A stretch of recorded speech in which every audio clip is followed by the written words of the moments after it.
depending on where you are in the world, tuning in to this live.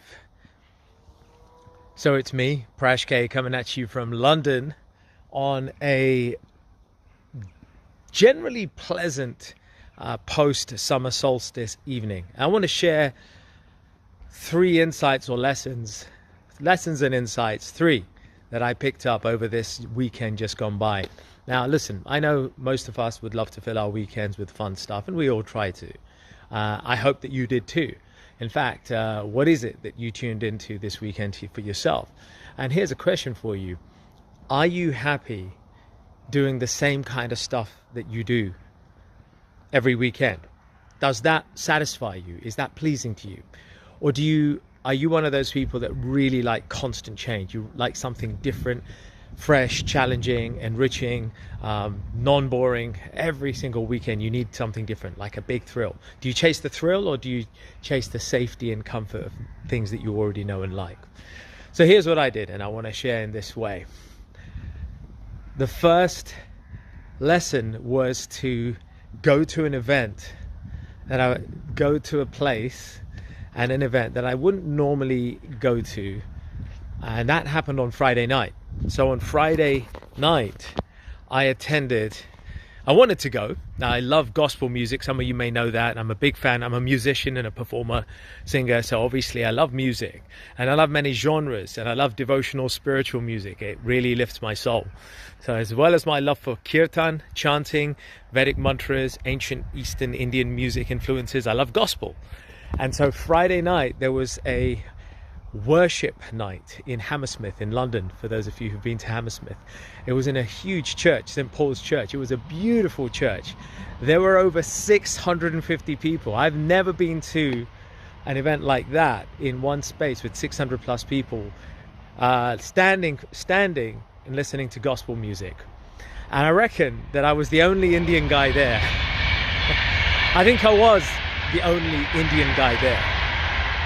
Sorry, I'm kind of doing my walk and I'm talking at the same time. I'm getting my steps in, so apologies.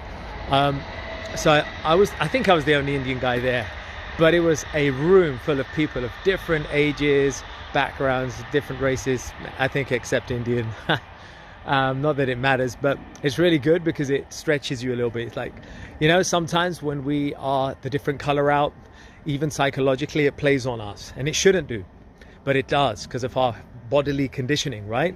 So that was one nice little distinction that I picked up, that it's okay to be different. It's okay to stand out in a crowd. It's okay to be the darker guy or the browner guy or gal.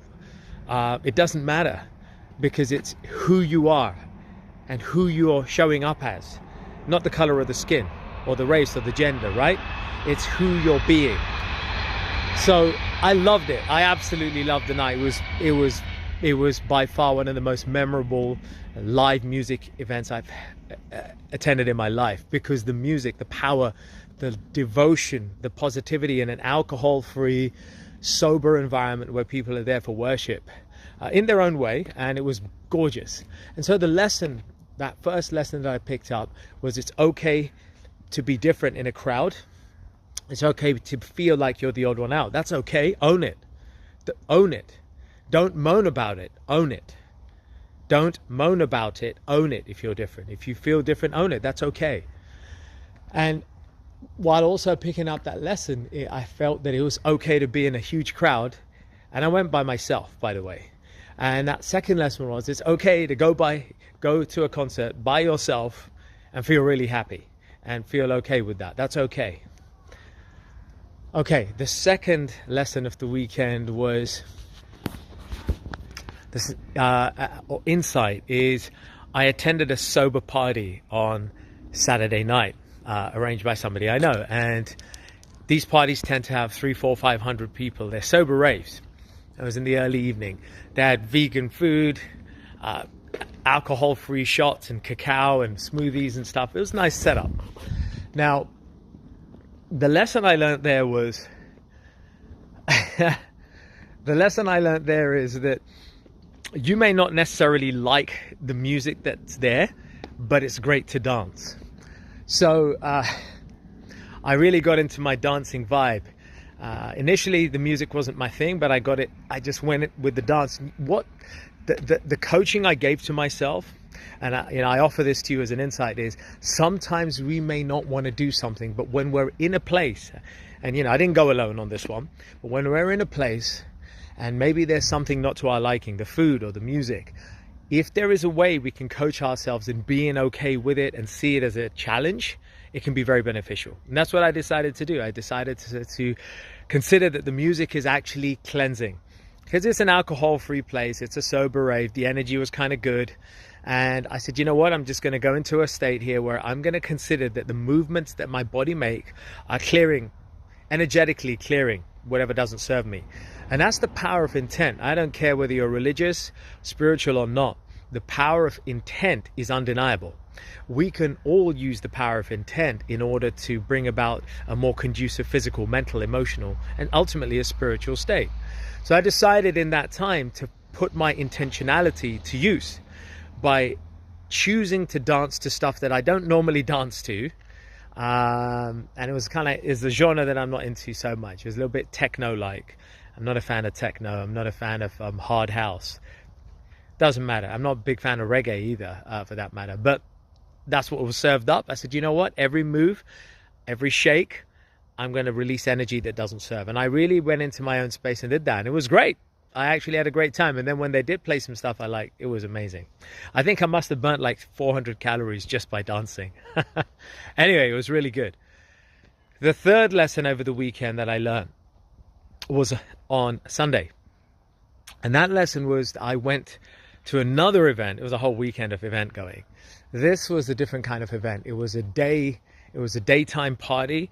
Again, mostly sober party with really nice, high energy kind of people. It was like a conscious day retreat, but it wasn't a retreat. It was a party. So it was live music and amazing bands coming out from around the world.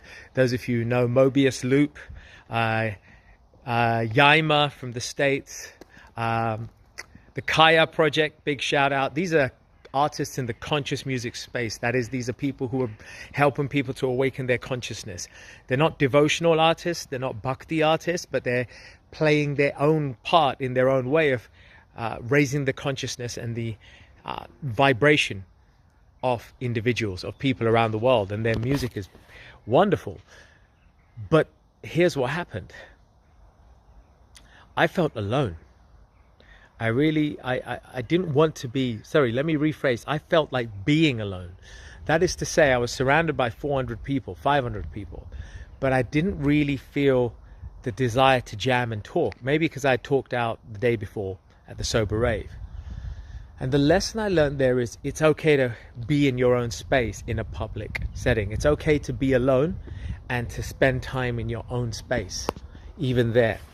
And so that's what I did. I enjoyed dancing by myself. I enjoyed having some fruits, smoothies and cacao drinks by myself. I enjoyed sitting by myself. And then I enjoyed going out in central London to a park nearby and meditating by myself. And I did all those things. Now, some people may say, why'd you go by yourself? Or why'd you do these things by yourself? But actually, it was a great lesson. I went there thinking I'll meet some friends and we'll have a good time. But actually what happened is, I met some friends and they were good. They were having a great time, but I didn't really feel the desire to hang. I just didn't really feel it. I felt like being in my own space, but I didn't want to give up on enjoying the music and the stuff that was there. And so I made the best. I basically went on a date with myself. That's essentially what happened. And I'm okay with that. And I guess the invitation I'm sharing with you, the insight I'm sharing with you, and therefore an invitation is, can you be okay going on a date with yourself? Can you be okay being by yourself with yourself? Can you be okay with that? And if you're not, if the answer is no right now, could you learn to be sometimes? Not all the time, but sometimes. Could you learn to be? Because I think there's a great amount of power and empowerment that can come if we can learn to be by ourselves and be happy with that, even in a public setting. Does that make sense? If we can learn to be that way in a public setting and when we're alone in our own space or in nature, there's a certain power that we develop. And there's a certain ability, a siddhi. In Sanskrit we call it a siddhi, almost like a mystical ability. We learn to develop almost like a superpower that gives us resilience in the face of adversity. And so for me, this whole weekend has been about lessons, but also enjoying and probably burning a very decent amount of calories on the dance floor, even by myself. But it was great. Now here I am, no parties, no going out, and in events, that is, and just being in nature. As you can see, I am here. If you're watching this, or if you're not, you're getting it on the podcast. You get the flavor. You know how I roll with these podcast episodes. Love to keep it real and natural and in the moment. We never script. It's got to be from the heart, and the wisdom needs to flow. So there you go, a little bit of wisdom. I won't say much more, but I leave you with this invitation. How can you take some of these lessons and see how they might serve you in your life or in the lives of your family to help empower you in your own way, mentally, emotionally, physically, or spiritually? That's it from me. Be well. Have a great week or weekend ahead whenever you're catching this. Peace out. Namaste. And as always, check in the podcast, Urban Spirituality, on iTunes, Spotify, all the other free podcasts platforms out there. Go listen, tune in. There's lots of wisdom on the go. I always keep these episodes short, 3, 4, 5, 10 minutes typically, and they're designed to be that way. Although the first earlier episodes are really good conversations. So if you want to dive deeper, go right into those. That's it from me. Peace out.